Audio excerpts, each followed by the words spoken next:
Bonjour à tous, donc on se retrouve aujourd'hui pour évoquer à nouveau l'affaire Tesson, puisqu'il y a du nouveau. Et on va à cette occasion, on va lire donc un article paru dans France Info et qui, je trouve, apporte des enseignements justement sur cette affaire, sur un petit peu les retombées de cette affaire. Donc c'est ce qu'on va voir tout de suite. Donc un article justement qui annonce la démission de la directrice artistique du Printemps des Poètes qui avait choisi Sylvain Tesson donc, comme parrain de son édition 2024.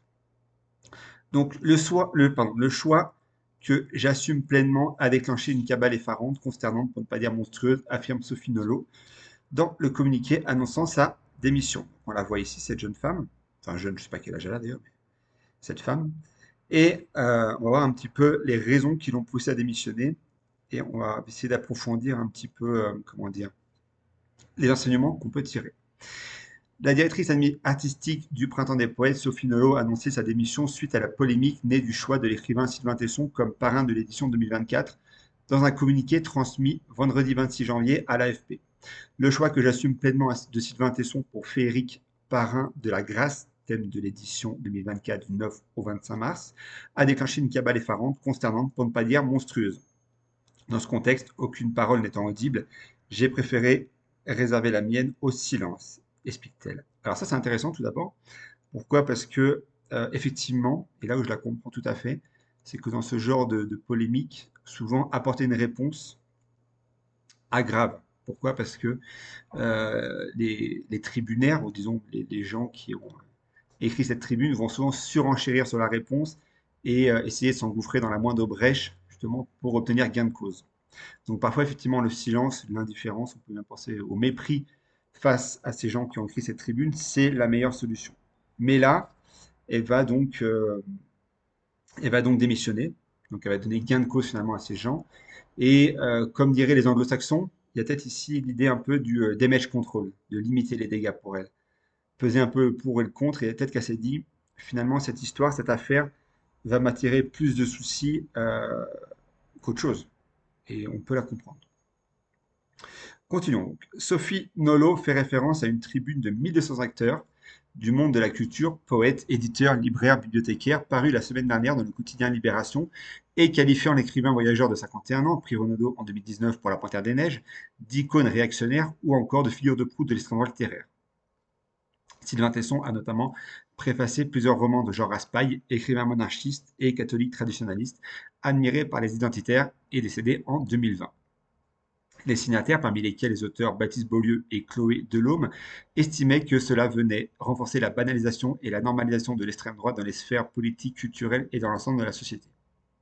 Alors là aussi, je trouve qu'il y a un enseignement intéressant parce qu'en fait, et ça je trouve que c'est quelque chose qui est vraiment très récent, avant, quand j'étais plus jeune, petit, adolescent, je sais pas, dès que j'ai commencé à lire, je me suis pas posé la question de ce que je lisais. Si ça me plaisait, ça me plaisait. Si ça me plaisait pas, ça me plaisait pas. Mais j'ai lu dans toute ma vie littéraire, enfin, dans toute ma vie de lecteur, je dirais, j'ai lu des romans qui étaient de gauche. J'ai lu, par exemple, j'ai beaucoup lu des polars de Caril Ferret, qui est un auteur de polars breton, qui est revendiqué de gauche, soutient Mélenchon, une d'extrême gauche, je pense. J'ai lu et j'ai même fait une vidéo sur ma chaîne YouTube sur les voies parallèles d'Alexis de Rossignol. On peut pas franchement dire que c'est un auteur de droite. Donc voilà, c'est quand même assez étonnant qu'on ne puisse pas lire ou s'intéresser d'un côté à des auteurs de droite et de l'autre à des auteurs de gauche. Non, je pense que la littérature, justement, est sublime tout ça. Elle va bien au-delà de tout ça, de cette vision très partisane, pour le dire ainsi, dans l'euphémisme, cette vision très partisane, finalement, de qui on peut lire et de qui on ne peut pas lire. Continuons. À ceux qui me somment de répondre, je rappellerai que j'ai consacré ces 15 dernières années d'abord sur France Culture, puis au Printemps des Poètes, à faire entendre toute cette diversité la voix des poètes d'hier et d'aujourd'hui, ajoute Sophie Nolot, dans le communiqué annonçant son départ de la direction artistique de l'événement. Pour ceux, s'il y en a qui veulent savoir qui je suis ou ce que je pense, il leur suffit d'écouter par exemple Le Chêne de Goethe, un documentaire radiophonique réalisé dans le camp de concentration de Buchenwald, dit-elle encore. Coordonné par l'association du même nom, le Printemps des Poètes est soutenu par le ministère de la Culture, le Centre national du livre et le ministère chargé de l'Éducation. Le week-end dernier, la ministre de la Culture, Rachida Dati, avait soutenu le choix de Sylvain Tesson comme parrain. estimant qu'il fait partie de ces écrivains qui ont le désir de partager avec tous l'amour des mots.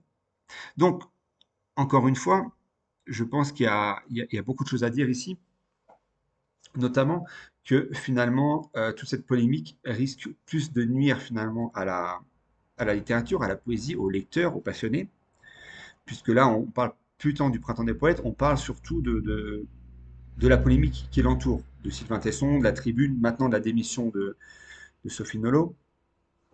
Et surtout, est-ce qu'il n'y a pas derrière tout ça quelque chose qui est plus sous-jacent, qu'on trouve déjà aux États-Unis, mais qui va arriver en Europe et surtout en France, puisque ça, on pourrait expliquer dans une prochaine vidéo, mais il y a un lien très fort entre la cancel culture qu'on retrouve aux États-Unis et qui s'installe de plus en plus en Europe.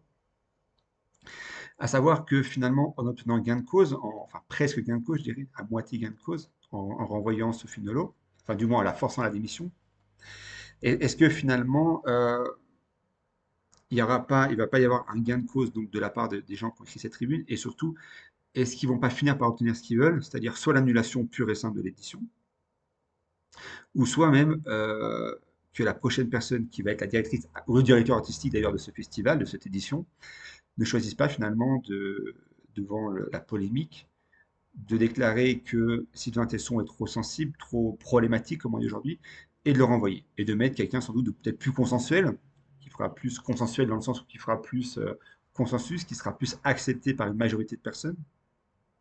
Dans ce cas-là, ça posera un grand problème de liberté d'expression, surtout que, rappelons-le, cette tribune est écrite par 1200 personnes.